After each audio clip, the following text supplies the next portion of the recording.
Hello, Nitish. How are you? I'm good. So this is the Philotical Podcast, and thank you for accepting the invitation. This is your brand new gym. We had a brief look around, and it's pretty good. So what brought you to this idea? So, growing up, okay, wait. I talk too much. Maybe this might become too long. Okay, but okay. No. Growing up, I was not very much into sports. So when I started med school, I really had nothing to do because after uni, I would just go home. And again, I'm a sober person, so I don't drink or anything. So all I do is just go to Damodar or any of the cinemas and just watch movies and waste money. So fourth year of med school, I decided to get a gym membership just to waste time so that I don't waste time somewhere else and waste money. I got addicted into gymming. And last year, during our semester break, I was in Sigatoka, and Sigatoka does not have a gym. So I had to travel to Nandi to use the gym. So I figured, why not open my own gym in Sigatoka? So last year, July, August, I started working on my gym. So I got my company registered and whatnot.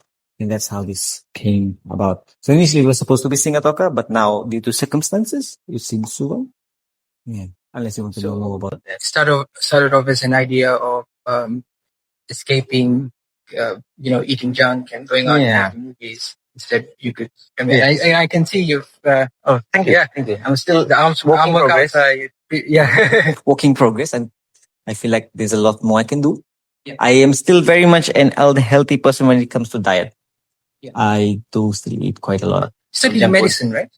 I have currently taken a break. I've withdrawn from medicine to focus on my gym. Yeah. I'm planning to complete it next year.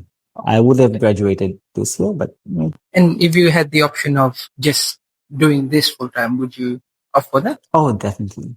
Not like when I joined medicine, that this was never the idea, but now, yes, I would leave medicine for this. And I will actually, I won't pursue medicine as a career. Even if I was to complete medicine, I would not pursue it.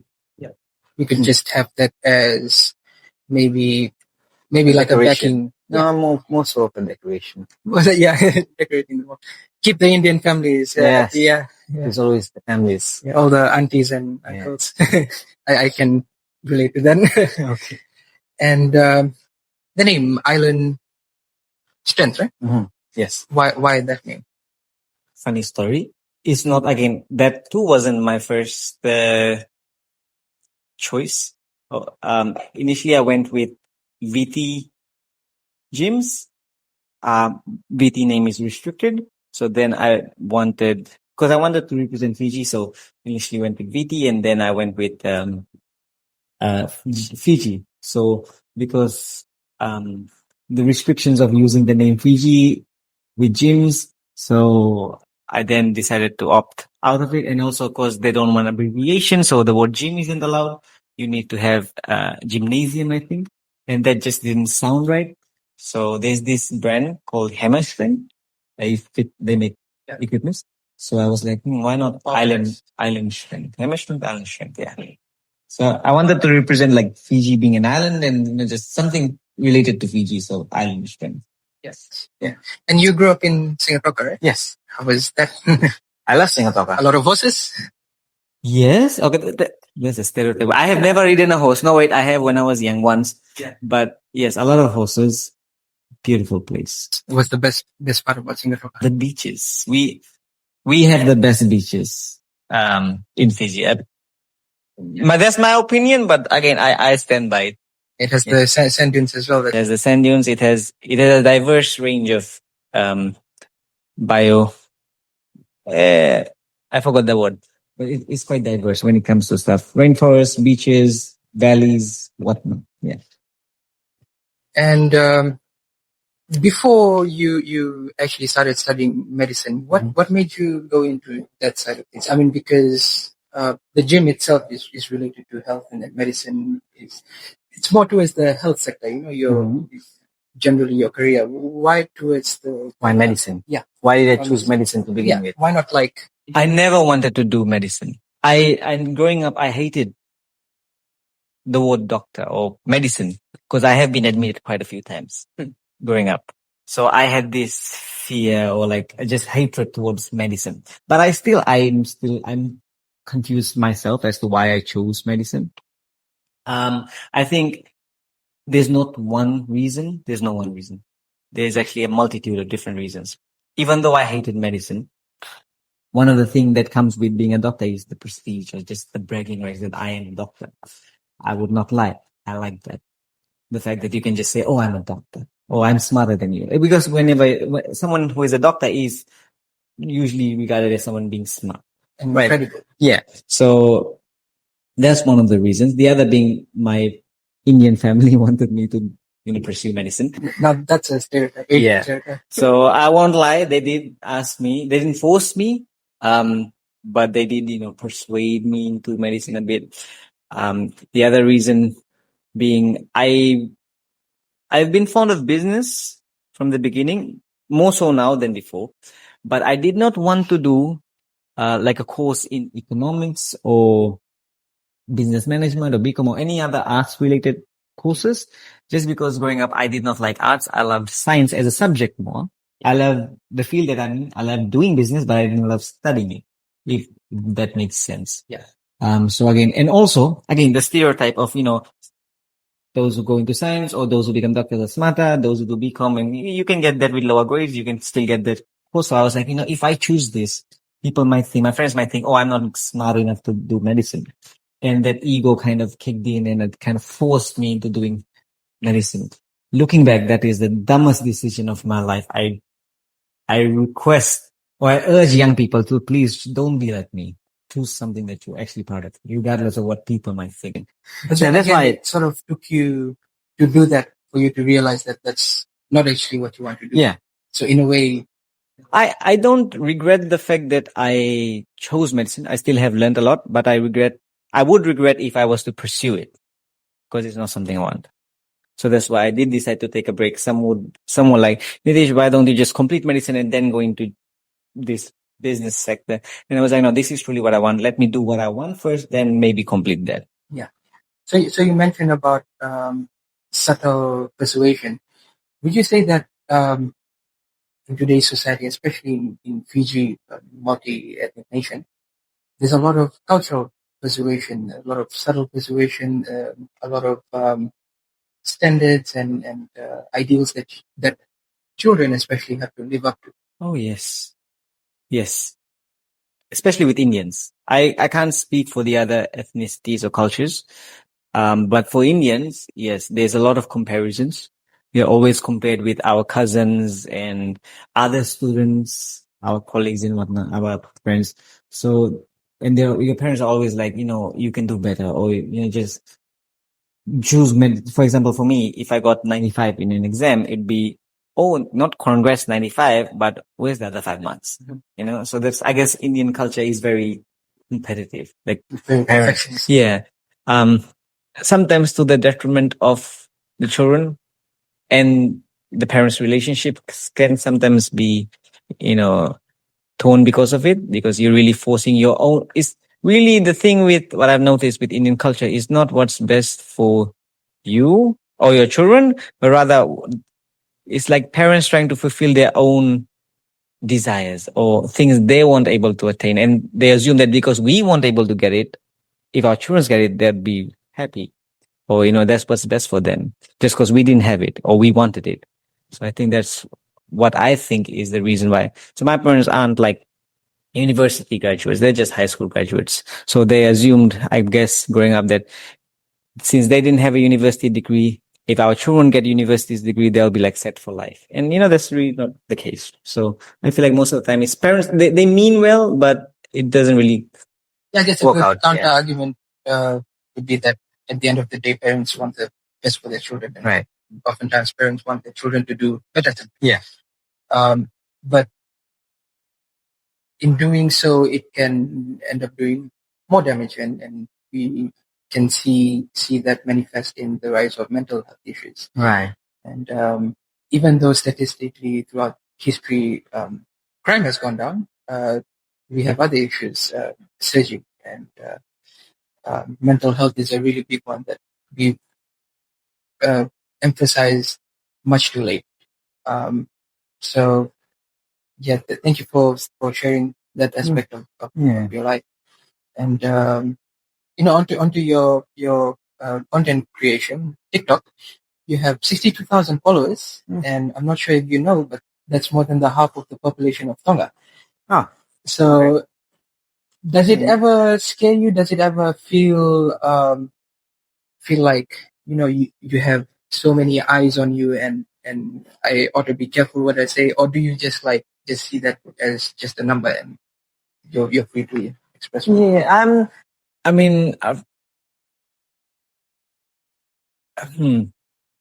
I won't say I'm fearful of what I post. I have posted quite a few controversial takes, opinions.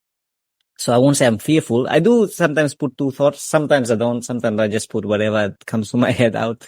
No, not really. I think there are content creators who are much bigger than me. I'm really a small fry. The only thing, the reason why I'm considered big in Fiji may be because Fiji is small, but globally I'm nothing.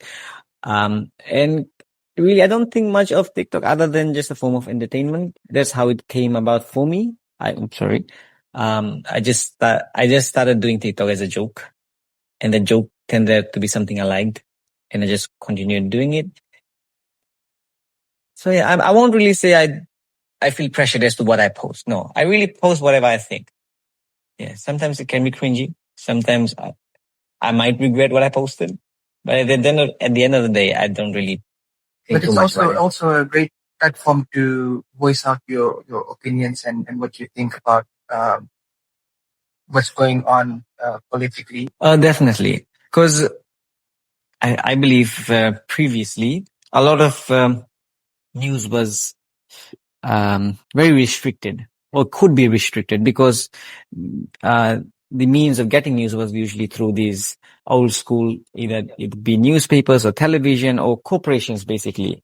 But this rise of social media, especially TikTok, which I believe has greatly allowed people to express their own opinions and really think for themselves, really, instead of just having to rely on social other forms of media like the old school ones, like newspaper.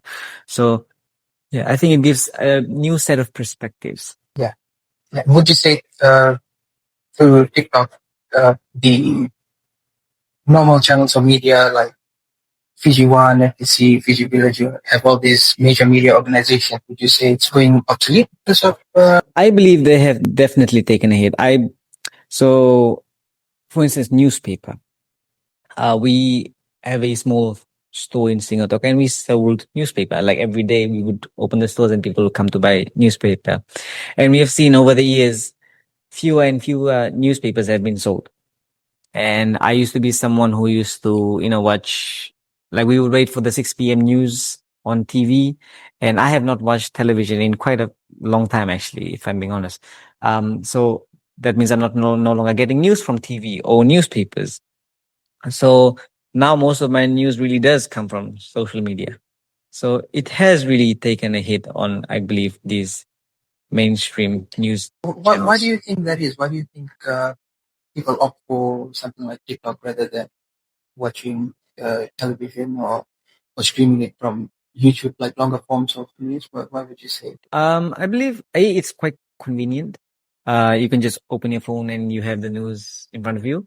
The other being that humans really, especially in today's day and age, we have like not overwhelming so much information.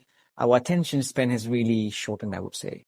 Yeah, we only have like a small window in which we can get people's attention. If we don't, people just fall. That happens with a lot of my TikToks. You'd be know that, viewers numbers fall after a certain period.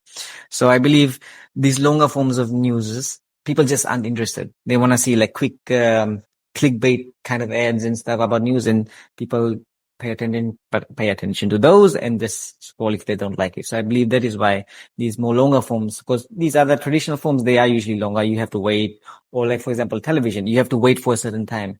Let's say you want to go out. You don't want to be stuck at home having to wait for the news to come. So I guess that's one of the things, convenience. And again, just our attention span being shorter than what it used to be. That's what I believe. Yeah. And we also see, I guess, the older generations moving onto TikTok and sharing shorts and reels. And, Right. Yeah. Um, I guess, I mean, I would say it's a matter of convenience, but also a matter of specific content, because you don't want to watch the entire news and wait for the news that you actually want to listen to. But I guess it may also have its downsides. Would you say there are any downsides to that? I believe the downsides are similar to the downsides of traditional social media. So the thing with traditional social media, I mean, not social media, traditional forms of news, is that it's very filtered. You only get what your news outlet wants you to see or hear, right? Some things make the headlines, the front pages, while others are simply left out. So you only get news that you are shown.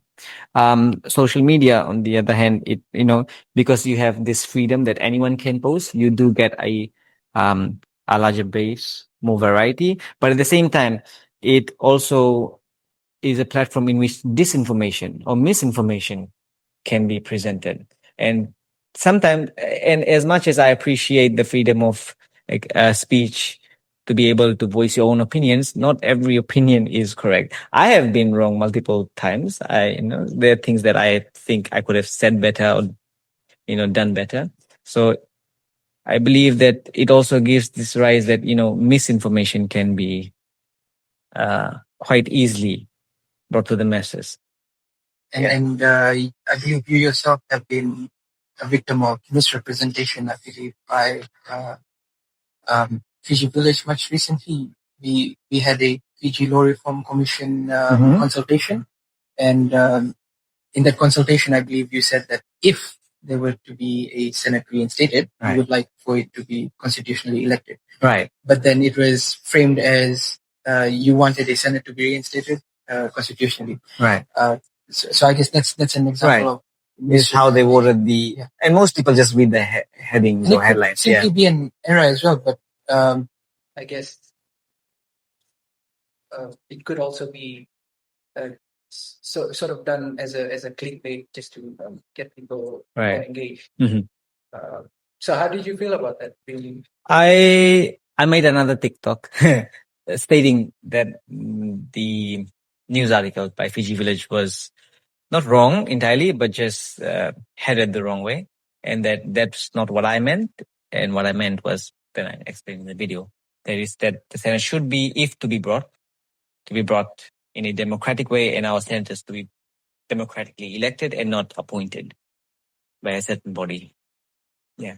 Do you think that was motivated in any sense by the journalists who wrote it? I believe the thing with journalism in Fiji, I believe that it isn't good enough for me. Journalists do, or these work for the companies that journalists do work for. At the end of the day, do get a huge sum of their money through government contracts. And, you really wouldn't want to piss the person paying you. So, of course, there'll be some level of filter. It happened with the previous government. It is happening with this current government, and it will probably happen with whichever government is re-elected or elected next election, if we have one. So I believe social media is able to bypass that. For example, I'm able to say whatever I want, whereas a journalist might not because the journalist is incompetent or doesn't want to, but probably because their publisher doesn't want to.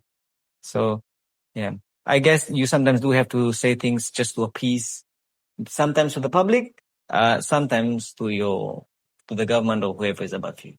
And that's the sad reason. And a certain level of diplomacy. Yeah. So, speaking of elections, you ran as the youngest candidate, I believe, in Fiji's history at 22 years old, 2022. And when I was 22, I was stressing over my law exams. I was still stressing over medicine. Yeah. Which one would you say was more stressful? Medicine.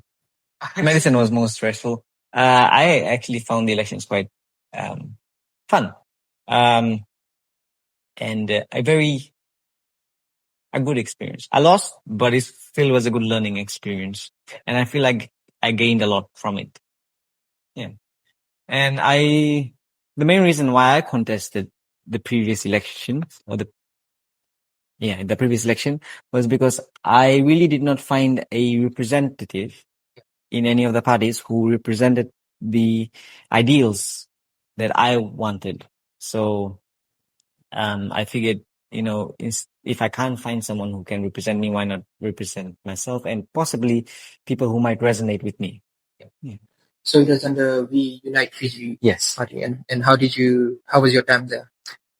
Was there a lot of Great, actually. We Unite is also from Sigatoka. Yeah. So we actually knew a lot of good things from Sigatoka? a lot of great things are from Sigatoka. So we actually knew the party leader and the party president because they're also from Lubu, so where I stay. So that's how I reached out. Initially, I wanted to contest as an independent. I'll be honest, I wasn't able to get the signatures required to register myself. So I figured, why not stand with one of the existing parties? And I believe sometimes it can be quite hard. Now looking back, I think I did the right decision. Being an independent can be quite hard. You can't run a country alone. And I did not want to choose a party which was known for some, they've done things in the past that I'm not so proud of, and I did not want to associate myself with that party. So because We Unite was a new party that was just formed, it had a clean slate. I was willing to trust them over one of the existing parties. I did think of joining Fiji First or PAP, but at the end of the day, I opted out. And I believe I've made the right call. So you mentioned running as an individual would have been really impossible because running a country alone would, I guess, essentially be impossible. On the other side, would you say having too many members, too many parties like the current government, would you say that's equally as bad? I don't know. I actually like the fact that we have a coalition this time around. It doesn't give any one party too much leverage or sway. It does kind of bring people to the drawing boards. And while the three parties really more or less function as one, and even our opposition members have now joined the government. So I believe our government is no longer representing the public or how the election results were. I still prefer it over just one party, a majority rule party system we had with Fiji First. Yeah. And I guess through that power is more decentralized. And, because when you have one party run for too long, you have power that's decentralized. And I guess the administration just becomes familiar with this one party running government. And that's something that you highlighted in one of your videos, that you would prefer there to be a term limit on prime ministers. So the reasoning is hopefully this is still working. I just realized this a few days ago, actually. I don't know if other people have also realized it. Fiji has been independent for more than 50 years now. And that means we have had, technically speaking, we should have had more than 12 elections, his term being 4 years. So many elections have gone. And we have only had 4 proper prime ministers. We have only known 4 people as our prime minister in the decades since Fiji has been independent. My dad wasn't even born when Fiji gained independence. I wasn't born. Now I even have nieces and nephews. So a lot of Fiji's population was born post-independence. And post-independence, we've only had 4 prime ministers. We have had more, actually. We have had, I think, 6. But the reason why I say we have had 4 is because, I think it could be more than 6, is because we have only had 4 prime ministers who actually served their term in office. Those being Honorable Kamiswe Semara, Honorable Rambuka, Honorable Garase, and Mr. Beni Marama, Honorable Frank Beni Marama. Of those 4, so I'll get back to that. So those 4 are the only ones who have actually served their term in office. So their 4-year term. We have had 2 more prime ministers who were elected. Mahendra Chaudhary, as you just mentioned, and Dr. Timothy Bavandra. Both of whom were deposed by Coups. So they weren't able to complete their term in office. So I would really not consider them as prime ministers because they weren't able to do their job as one. They were just removed. undemocratically. I believe that was a grave injustice to Fijian democracy and Fiji and Fijians. But alas, I wasn't even born when that happened. So we've only had 4 prime ministers who have truly served their term in office. And of those 4, only 2 came into power democratically. Yeah. So that is alarming that since Fiji's conception as an independent country, we've only had 2 prime ministers who came to power constitutionally and democratically. I don't know. And why do you think that is? I believe with being a young democracy or a young country, there's always this things are bound to go wrong, I believe. And I've actually seen this with a lot of other countries post-independence, especially post-colonial era. Especially post-British. Yeah, post-British. I mean, wherever they left a mess. Yeah. So yeah, it's really no surprise. And it just leaves this power vacuum that, as soon as the British left, now everyone wanted that power, that seat.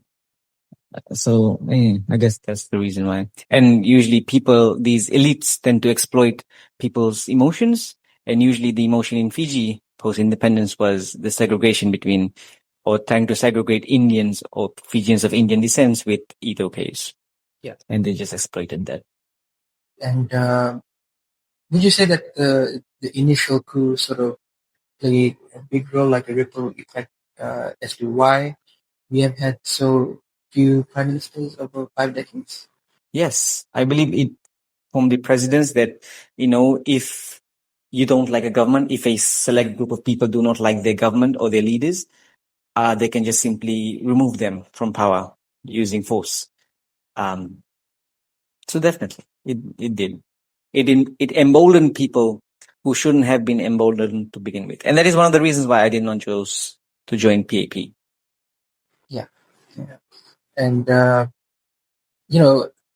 guess, and not taking a side here, but I guess even after seeking forgiveness and reconciling with the Indo-Fijian community, I guess there's still a lot of hurt and a lot of things that some people in the community may find difficult to get over. And we saw what happened with George Speight. That was a civil coup, and he was initially imprisoned for life.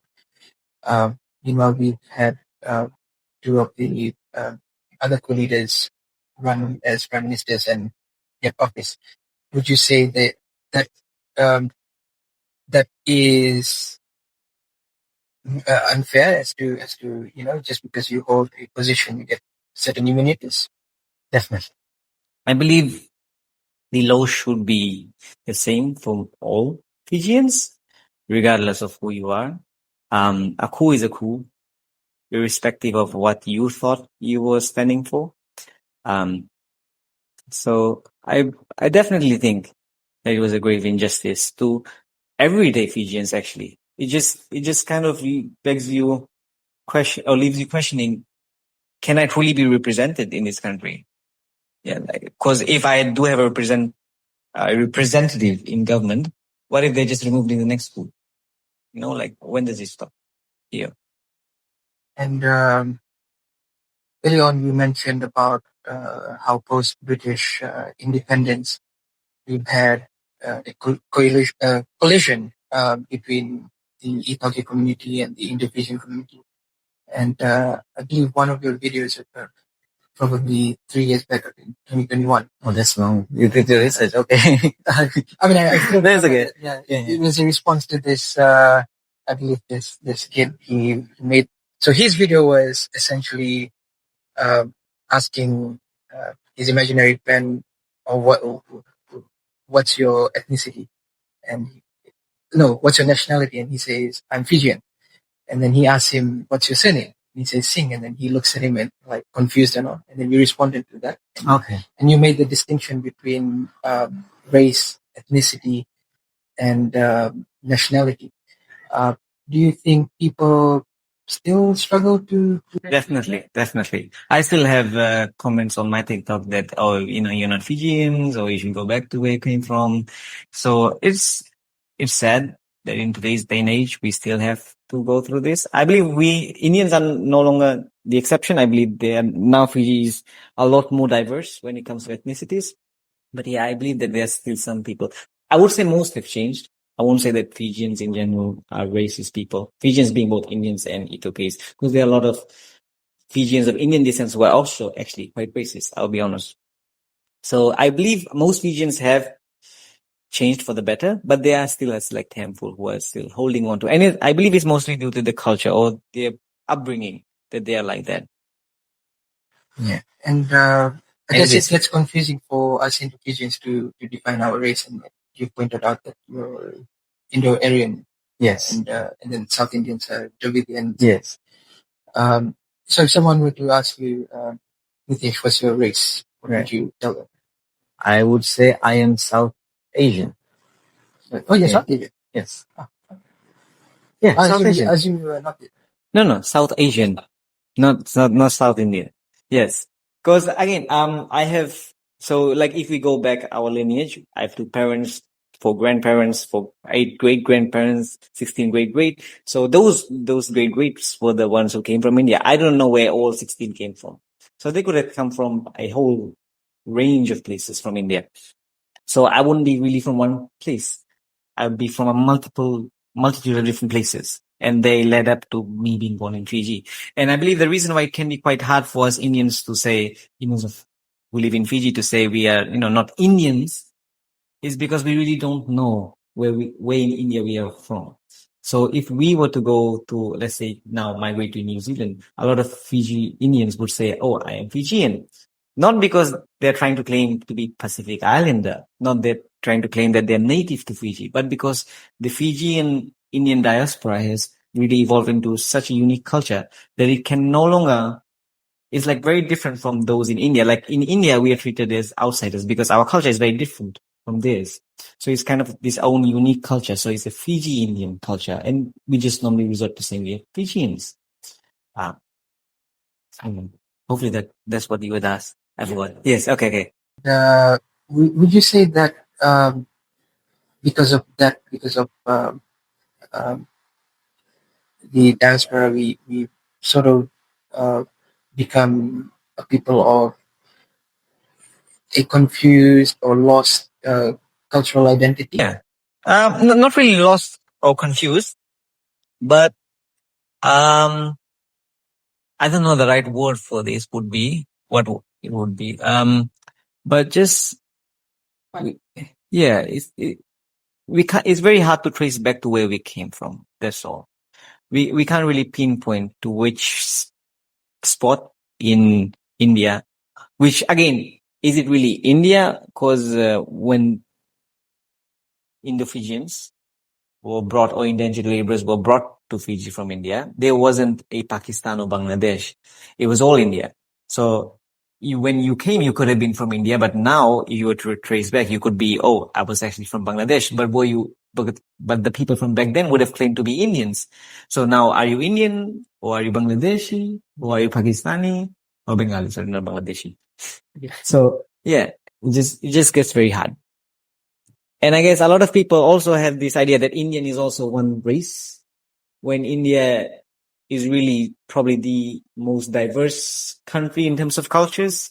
It's easier to compare India to the continent of Africa than it is to compare it with another country, because it's so huge. I guess people forget that you have so many different languages, so many different cultures, ethnicities. So really grouping us as Indian is also unfair, because there's no Indian race or Indian ethnicity. Indian itself is a nationality, which again, most people just don't realize, just like how Fijian is just a nationality. Yeah. I mean, I guess leaving aside the Fijian argument and ask you a more difficult question, would you say it's fair to characterize Indo-Fijians as Pacific Islanders? No, I would not call ourselves Pacific Islanders. I believe that's a term I personally would reserve to those descendants of the Melanesians and Polynesians, these first inhabitants of the Pacific. I would call us Fijians. And I guess why I would say it's difficult, because this discussion often gets heated, especially online. Ex-colonialists, if I remember there being hundreds and hundreds of threads about why the term Pacific Islander cannot uh, belong to Indo-Fijians. And would you say, um, accepting what you've said, would you say that can be weaponized by certain people to exclude Indo-Fijians from greater political discussions of their participation? I believe I haven't seen it being used to the extent the word Fijian has been. So personally, because I never claim to be Pacific Islander. I do claim to be Fijian. I don't claim to be Pacific Islander. Maybe some might. I believe the word Pacific Islander can be used in a greater regional concert, not really with Fijians. Yeah. I believe Fiji, or not Fijians, either case. Yeah. I believe the term Pacific Islander, if it was to be used, would mostly be other Pacific Islanders from other nations referring to Indians of Fiji. So I believe when it comes to either case, they mostly usually, if they were to bicker, it would be between the words Fijian and Itoke. So would the Indo-Fijians be allowed to be called Fijians? And I guess Tongans and Samoans might argue that should we be called Pacific Islanders or be considered part of the Pacific. Yeah. And I guess on the topic of identity, I believe it was in the same consultation Fiji Law Reform Commission. You mentioned about quotas, and there was a discussion. Was that the same consultation about women in parliament? Yes. It wasn't something I brought up. It was someone else. But yeah, it was during the same. And you raised an important point that if we are focusing on quotas, and hopefully it's not misrepresented again, so I'm just clarifying with you. If we are implementing quotas, it should be a temporary means to and so if you want to explain. Again, I don't believe in quotas. I don't think it is. I won't say it's not effective. It just opens the door to a lot of different people asking for quotas. So that's the reasoning why, like how what I far said. can go. You're right. How far can you push the system of quotas? Like, so what I told them during the consultation was, if you allow women to have quotas, should youths also get a quota? Because right now, there is no youth in government. Yes, there's no youth in government. There are 2 youths in parliament, but there are none in government. Yeah. So, do youths get a quota? Then, do Indians get a quota? Or do other Pacific Islanders get a quota? Do, maybe Northern VT level might feel left out or in, Fijian affairs and be How like, do you account for so many identities? There's always differences, and different people would then start asking for different quotas. And when do you stop? Who do you prioritize? Oh, no. I would rather give a quota to you, but not you. Like, what metric do you use to separate the two? Yeah. So that's why I don't believe in quotas. And you also raised an important alternative, and this is something that one of my friends, Abdul Surab, we did a podcast before this. He said a lot of changes should primarily focus on a cultural change rather than a quota change or an identity focused approach. So what does cultural change look to you? To me, it's just Fijians of all races leaving aside their cultures and just focusing on Fijian development. I, being a Fijian of Asian descent, South Asian descent, wish Fiji to prosper probably just as, if not much more than some Ethiopians might. I want Fiji to become the most developed in the Pacific. So I believe we can still hold on to our cultural identities. I believe it's a must that we hold on to our cultures. But I believe a lot of people have this idea that there are 2 boxes and you can either fit into one of them. I believe instead of having like boxes or, where you can tick something, it's more of a Venn diagram. Some places they overlap. You can be both an Indian and still care about Fiji just as much as an Ethiopian would. So I believe the cultural change is just accepting that, race aside, we can still work together to, progress Fiji as a nation, Fijians together. I believe I have seen this now. Again, this might be a hot take. I believe that the Western division or the Western provinces are a lot more developed, not in terms of HDMI, I think. No, HDMI is a cable. I think it's HDI, Human Development Index. Yeah, HDI. I believe Naita City or Rewa might be more developed.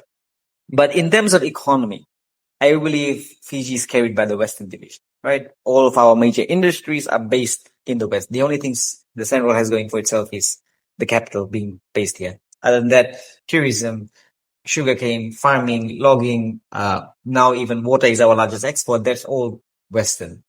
And I believe that a lot of what I've noticed is that because the West has quite a, I would say, is not as segregated between Indian communities and Fijian communities. Like they live quite close to each other. They kind of walk each other. They complement each other. So I live next to a village. I don't live in an Indian settlement or anything like that. I live next to a Boer village.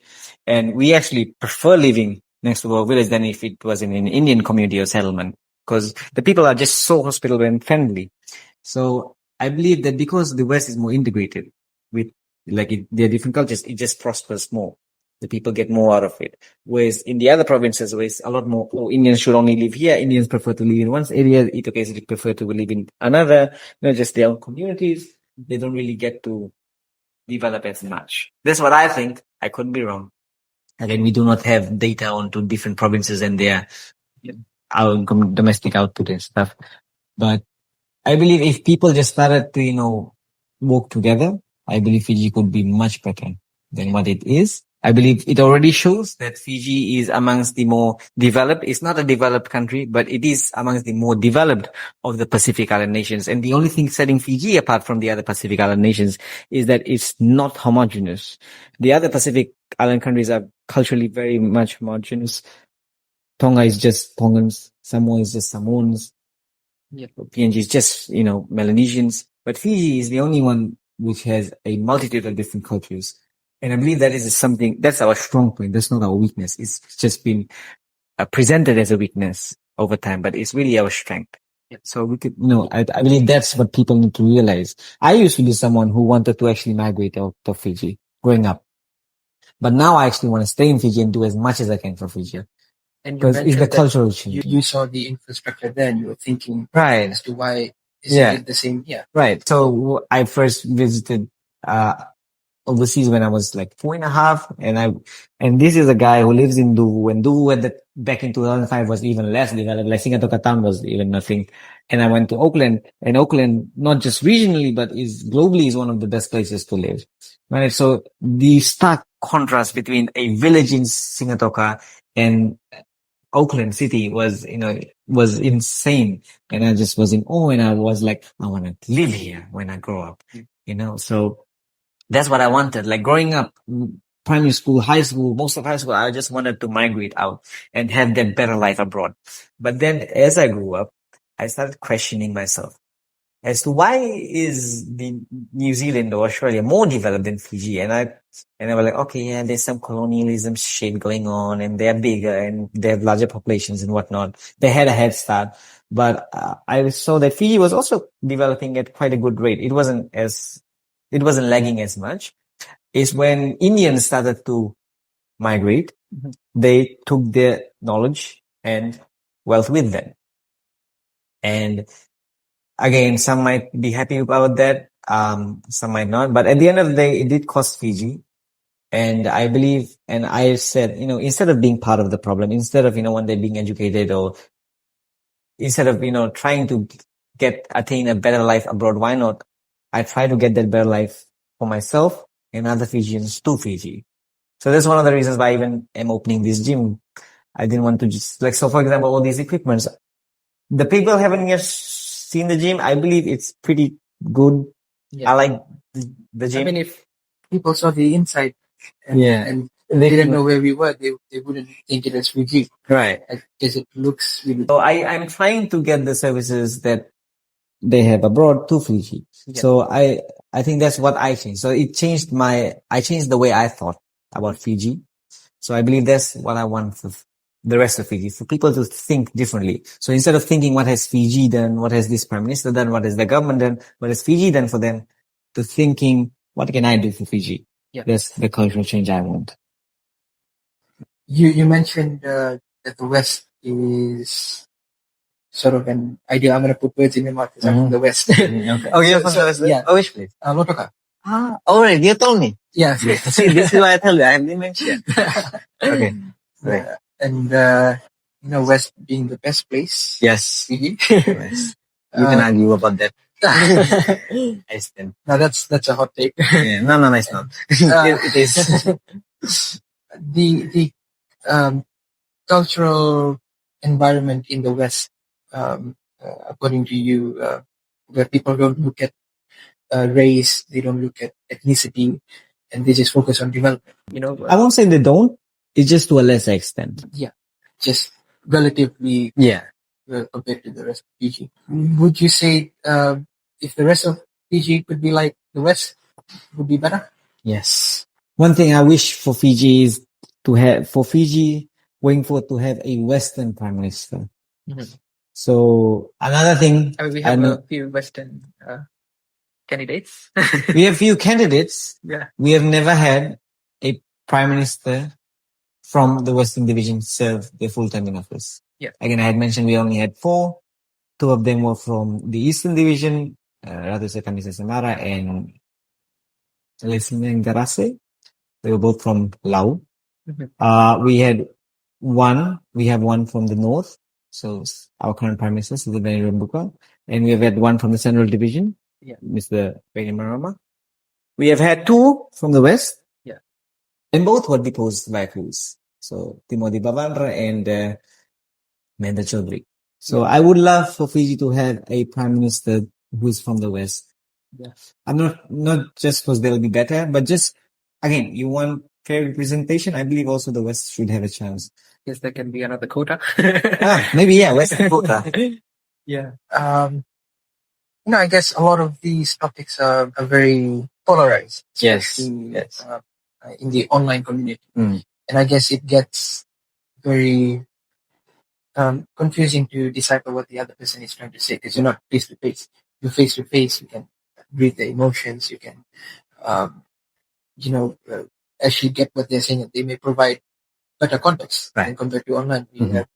I believe X still has word limits. Right.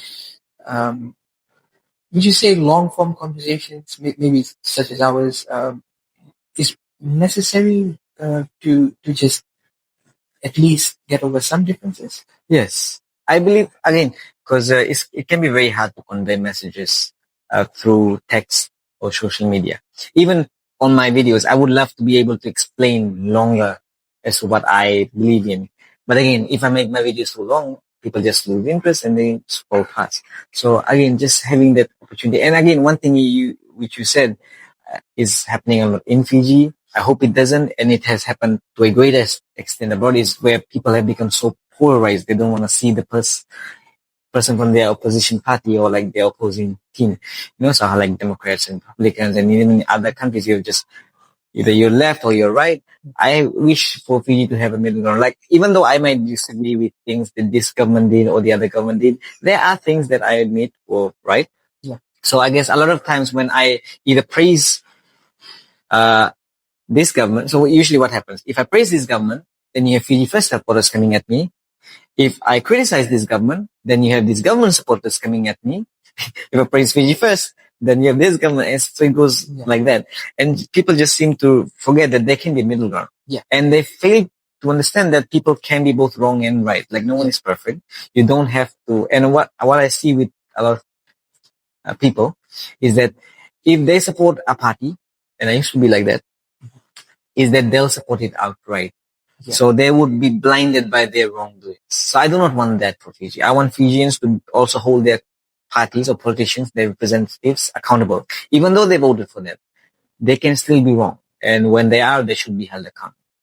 Yeah. So again, but for that, you do need a lot more context and you need to be able to convey your messages properly. And one of the ways is through consultations and just, being there in person. And you'd mentioned that I had gone for the electoral reforms consultation. And I was expecting, because again, everyone has an opinion when it comes to Fijian elections, right? Every kid has probably one. But when I went for the commission, the first day of the reforms commission, and that was in Civic Center, I was expecting a huge turnout, like hundreds of people to show up of all different ethnicities, of ages, of different parties. There were probably more staff than there were people who showed up. And I was the only young person in the whole room. Yeah. So people are opinionated, but people at the same time don't just show up. And then they complain that things didn't go their way. Yeah. So that's nothing. Hopefully that's what we were talking about. Again, I have ADHD too. Self-diagnosed. I forget what I'm talking about. As I said, the more the merrier.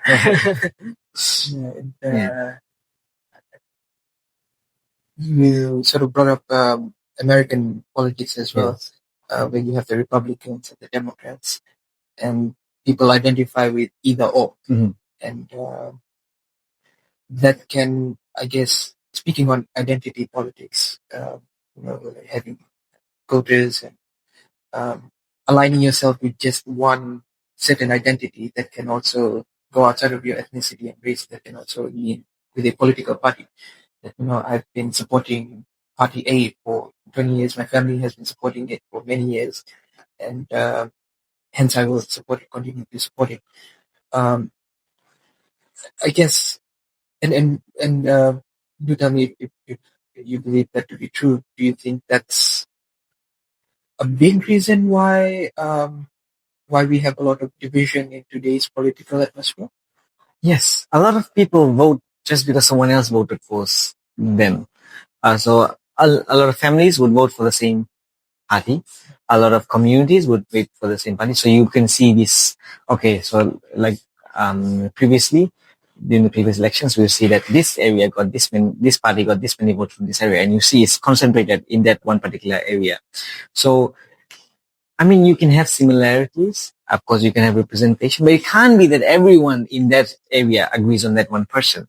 And usually it just happens that the elderlies. So I've said this before. Politics usually was an old people's game. Younger children, generations did not really care much about politicians. If they had to vote, which they hardly do. Most of my friends didn't even vote the last election. If they have to vote, they just vote to whoever their friends are voting or whoever their parents vote for, without really thinking much their own. So, one thing I love about the coalition is, again, it just gets rid of this idea that you need two parties. So if we were just PAP versus Fiji First, then people was not really, and it really leaves out the smaller parties. It almost was that case. It almost was that case. So in that case, you would then start to only vote for PAP or Fiji First, even though, let's say, you hate certain aspects of Fiji First. But just because you hate PAP more, you decided to vote for Fiji First anyway, even though you don't like that. They don't represent your best interests. Yeah. But because PAP represents least, or let's say you don't like Fiji First, you don't like PAP, but Fiji First you just don't like more. You voted for PAP. You think that, if I don't vote for PAP, Fiji First would win, and I don't want them to win. So that's why you do end up voting for them. It just leaves, And if you don't like either party and you don't vote, you don't vote, yeah. So I believe that's why I love the fact that we have a coalition, is that, you have other people representing your ideas. So I think what happened in the last election was also, was because people did not really want to waste their vote on new parties or smaller parties. They thought that if I vote for them and they don't win, it's waste. So we should only vote for either PAP or either Fiji First or either NFP, the bigger parties. And that's not ideal. A representative government is a government in which the people are represented by whoever they think represents them the best or the most. So just choosing a party just because it's not a race where you vote on that horse or you bet on that horse that you think that horse is winning. Yeah. It's not a race. I think that's what people get wrong. Politics is not a race where one person has to win. It's about that person who is elected represents you, and that's the best for Fiji. But it has become a race, which is really wrong. Yeah. So again, I'm happy we have a coalition. Again, just it omits the idea that going forward, if let's say Fiji First or PAP just won, with PAP being government and Fiji First being the opposition, and it stayed, it got delisted. But if it was to stay, I believe that other parties would have had zero chance of winning the next election, because people would have either voted for PAP or Fiji First and really not really considered anyone else. So do you have plans to run in the next election? depends. I do. I mean, it's on the table. I just don't see Under the same party? No. Maybe. I won't say no. Never say never. It just has to. Again, the party has to. So I believe I can only do as well as my party can. Even though you might get great. You might think you can do everything on your own. You need people. So there's no use voting or standing with a party which has candidates who are not capable of delivering the change. You cannot be minister for everything. Even though we had a certain minister for everything at one point, people had coined him that. You can't really do everything on your own. So you need a party that is filled with other strong candidates who truly want the change that you want. Yeah. You might disagree on certain things. That's fine. And I believe disagreements are great. They're necessary. But again, you're only as good as your party. Yeah. And I do not see any party in Fiji that I would align myself with right now as it is. Yeah. Putting aside the ideas of any party, let's say you have a new party, putting aside the ideas that the party represents, what do you think it would take for a party to get a seat in government? Because why am I saying to put aside the ideas? Because we've seen governments who don't have great ideas and got power. So what do you think takes for a party to get a seat? Lies. That's all it takes. Yeah. People being people, and this is more of a psychology thing, just want to hear what they want to hear. You have to say what they want to hear. You don't need to say what they would need to hear. Just say what they want to hear. And it's like kids. If let's say you're a parent and your kid is heartbent, I want to eat chocolate for dinner. And you as a parent know that's not what's best for them. But the kid still just keeps saying that I want chocolate for dinner. I want chocolate for dinner. And you're like, you know what? Eventually you cave in and be like, okay, I'll give you chocolate if you finish this. Even if you know that you will not give them the chocolate, just because you're the parent, you will say, I'll give you the chocolate if you finish your dinner, and they end up eating the dinner and you say, oh, no, we're out of chocolate or something. The kid now really has no option. So that's what with politics. Politicians say what the people want to hear. Well, yeah. Once they get elected, they just go back to what, because they usually I believe that a manifesto they put to the public, and the manifesto, I believe they have two manifestos. One that they actually show and one that they don't. And they do what they don't, but show the people what they need. So the one that they don't show is the one that they implement. For instance, prior to being elected, this government, I believe all three parties were, criticizing the previous government for having a large salary, and they were all talking about having a minister's cut. One of the first things they did was increase their salary by close to 100%. Right now, they're trying to make the public feel that they did a 3% salary increase for government workers. That's a big thing when they had 108% increment. And they campaigned on the fact that they were going to lower their wages, but the opposite happened. Yeah. The people fell for that. Yeah. People are gullible, and they fell for that, and they got elected. So all it takes is lies. I believe, and again, because if I was to come out next election and say, as a politician, if I was to stand and be like, you are part of the problem. Okay. So if I was to, stand for the next elections and be like, and someone was to come up to me and say, Nitish, what would you do for Fiji? Would you for instance, would you lower VAT or would you lower tax? I'll be like, no, I would probably think about increasing VAT or increasing taxes. They would same time not vote for me. Not knowing that those things are essential for a functioning government. Fijians, I believe, have become quite complacent. Again, something that this government had criticized about the previous government, but really kept every single social service that they have. In fact, added one more hefty bill, and that is tertiary education is now free. You don't really have to pay for it. You can get scholarships, or they had, I guess, forgiven the previous tells. So Fijians now just become that, the government will do stuff for me, and they feel entitled that the government has to do stuff for me. The government is to only provide essential services that, if you had to pay for, would be very expensive. And usually these are services that you hardly use. For example, NFA, your house doesn't get burnt every day, but in case there is a fire, you need someone to show up. You don't have to, let's say if you don't have money to pay for the firefighters, and be like, oh, our fees is $1,000. Oh, you have to pay us before we come. If you don't have the money, your house gets put down. So those are things that the government has to provide. Healthcare, I believe, is universal.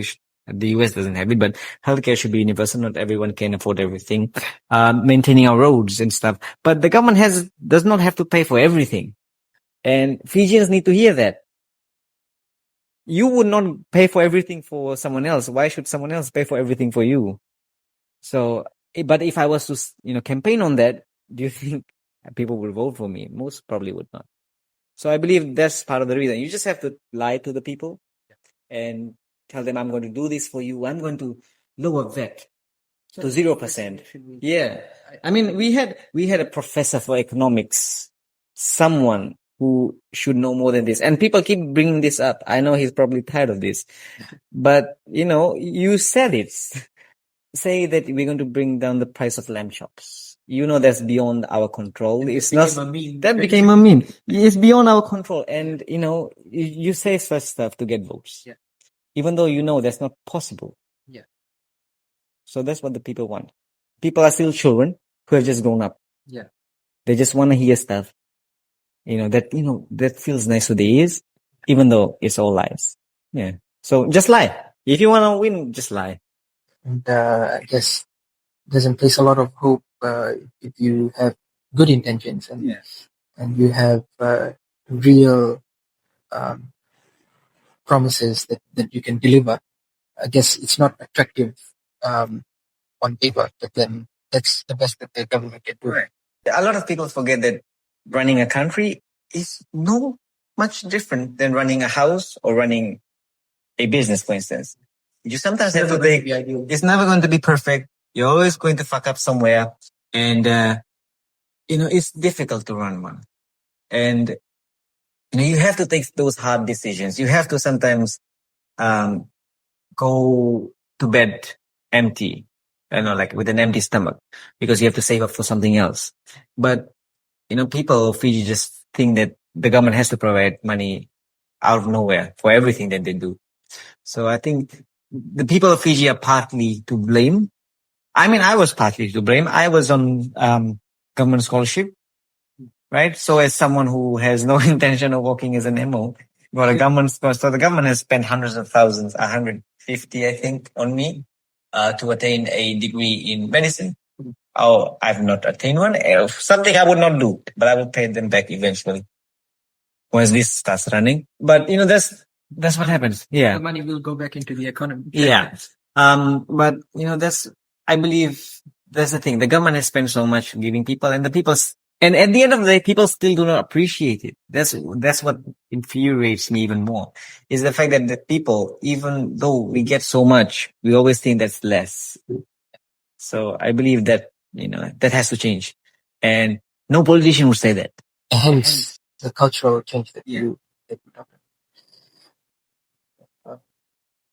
It's quite, I guess, even on the most basic level, let's say the family, there's always, and that's something that we've discussed in the beginning of our conversation, there's always a set level of, there's always a bar that we need to constantly reach. And once we reach that bar, once you get 95 in your exam, why didn't you get 96 or 97?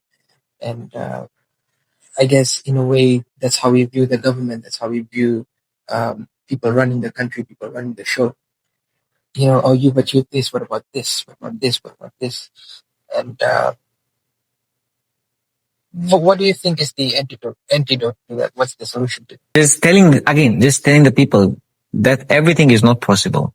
For instance, because I believe it's a great blessing and a curse at the same time that we have Australia and New Zealand as our neighbors.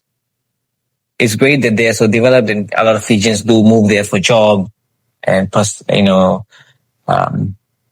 to settle down. So, but because they are so close and because they are amongst the most developed nations, not just in the region, but the whole world, they're more developed than America or even most of Europe.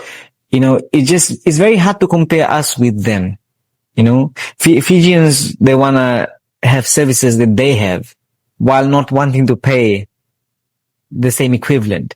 Like Fijians, a lot of and again, Fijians being all Indians and Ethiopians, Indians are stingy. So, Fijians would always complain that, their roads are so nice. They have motorways. We have potholes. I complain about potholes. And, they have this. We do. But, I have to then sit back and realize that, it can't be done because, for instance, Fijians complain, VAT went up by 2%. From 12 to 15%. Oh my gosh. Oh, there's 3%. So they get a heart attack. And most Fijians don't even pay taxes, income tax. We have a 30,000 threshold. Most Fijians do not meet that threshold. So most people do not pay income tax. But you have abroad who are paying 32% taxes, 40% taxes. Almost everyone pays income tax on top of that. Fijians don't. Yet they still expect the government to provide the same services. So I believe just telling the people that it's not possible. We cannot spend beyond our means. But again, no politician would say that. So I think just people to realize that would be better. The sooner the people realize that, the better. Fortunately, I believe I realized it quite young. My family even sometimes are like, oh my gosh, why? My parents are like, oh my gosh, I have to pay this much in tax because my dad has to pay income tax. And I'm like, but those taxes are the reasons why I was granted a government scholarship, or someone else was granted a government scholarship, or when you go to the hospital, you don't have to pay for the doctor's visit. It's because you paid those taxes. And it's like, okay. It takes a while I hope people realize that.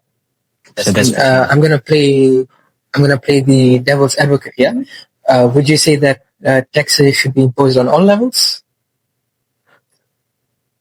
It's very hard to impose it. Fiji is very informal at this point. For instance, how do you tax a farmer, or how do you tax someone selling produce at the market? Let's say Sigatoka market or supermarket. How do you tax them?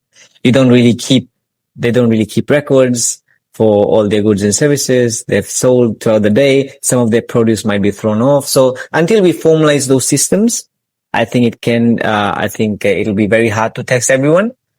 But I do believe that people should pay their equivalent and fair share in taxes. I believe the income tax threshold can be lowered to 20, and maybe those who earn above 20K pay 10% of their taxes. And again, then from 30 you have 18%, and 50 you have 20%. And I guess a lot of people get this idea that, if you make more than 20,000, 10% of 20,000 is gone, so you have to pay 2,000. When in reality, if you make, let's say, 21K, you only pay 10% of that 1K, which is like $100. You're paying 100 in tax. That's it per year. But, again, I believe it. The reason why that is because a lot of people aren't even educated on this. Like, I did not know this. I had to look it up myself. So I had to self-educate myself. So just, again, a lot of the times people have these stances is because simply they do not have enough knowledge on that. It's not their fault. It's just the system hasn't really taught them. Excellent. Right. But I believe we did learn some things about taxes, but again, most students would probably not pay attention, thinking that this is not important. Yeah. So our system is simply flawed. I believe one of the greatest tools for development is education or knowledge. So the more knowledgeable people are, the better decisions they can make. That's where the power of social media comes in. So yeah, taking your personal life, your education, your business ventures, who knows, maybe. Yeah. Oh well, I guess that's the journey, right? Who knows, we might have one in the west, the better side of Fiji. Putting aside your business ventures, your personal life, your public appearances, and everything till now. Let's say you put that aside, and no one knew who you were or what you did. What's one message that you would tell the Fijian audience or the global audience?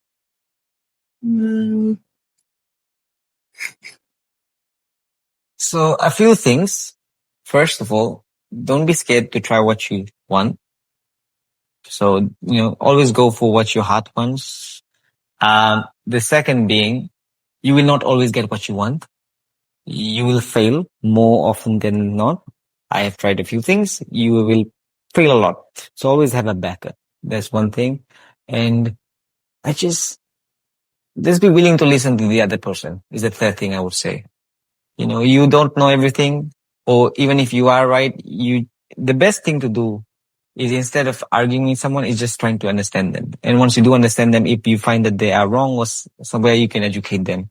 So instead of arguing, let's listen to each other and educate each other. And yeah, just being open-minded. I think one of the things we have to be is open-minded. That was quite a few things actually. Yeah.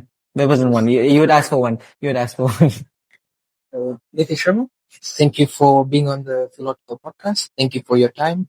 Thank you for opening the gym for us to record this. So thank you for your time. Thank you. Thank you for having me.